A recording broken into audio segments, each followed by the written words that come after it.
adult life, I felt absolutely driven to try to convince people to consider animals, no matter what they're doing, whether they're buying something to eat or wear, or they've got a dog in their house. They need to think of what that animal is going through, to put that animal in the equation.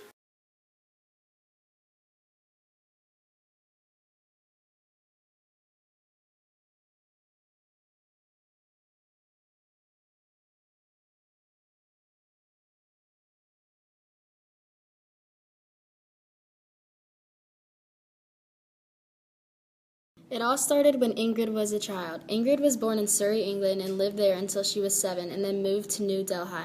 Her father worked as a navigational engineer, and her mother worked for the Mother Teresa charity. Ingrid would volunteer as a young child, packing pills and rolling bandages for people who were suffering from leprosy.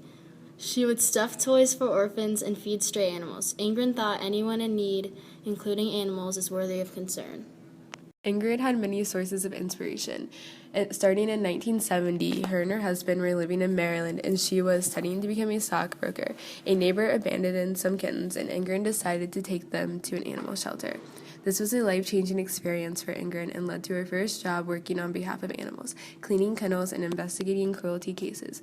Peter Sing's book, Animal Liberation, and Ingrid's experiences in that job and later on, including finding a fox and a squirrel caught in steel traps, finding a pig left to starve on a farm, and investigating laboratories and circus acts for the government, made her realize that there needed to be an organization like PETA. It matters to me. I don't know why.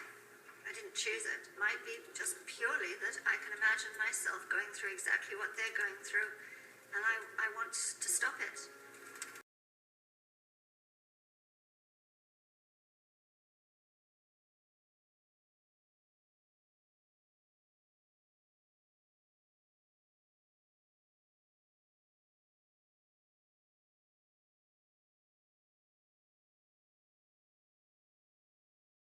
Ingrid's central idea is that animals are not ours to eat, wear, experiment on, use for entertainment, or abuse in any other way.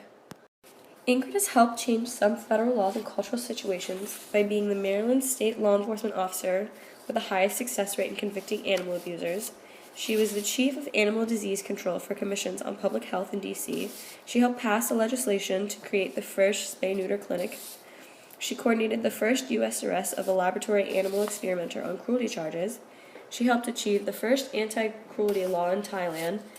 She helped cancel funding, close facilities, and expose abuse in laboratories. She closed the largest horse slaughterhouse in North America. She's convicted dozens of major designers and hundreds of companies to stop using fur. She's helped schools find other alternatives for dissections. But the thing Newkirk says she is most proud of is getting all car companies in the world to stop using animals in their car crash testing. Ingrid Newkirk co-founded PETA in 1980 and since then has become the president of PETA. Other major actions she has taken are living a vegan lifestyle, meaning she eats no meat or animal products. She has boycotted companies that test on animals such as Procter & Gamble, Johnson & Johnson, and Estee Lauder. She also doesn't buy designer clothing that uses animal skin or fur. And she has boycotted organizations such as circuses and zoos that use animals as entertainment. One thing Newkirk is planning to do is in the future she is going to send her deceased body parts to various companies and organizations to show that we are all animals and deserve to be treated the same. There has been an undeclared war on animals since the beginning of time because they're vulnerable.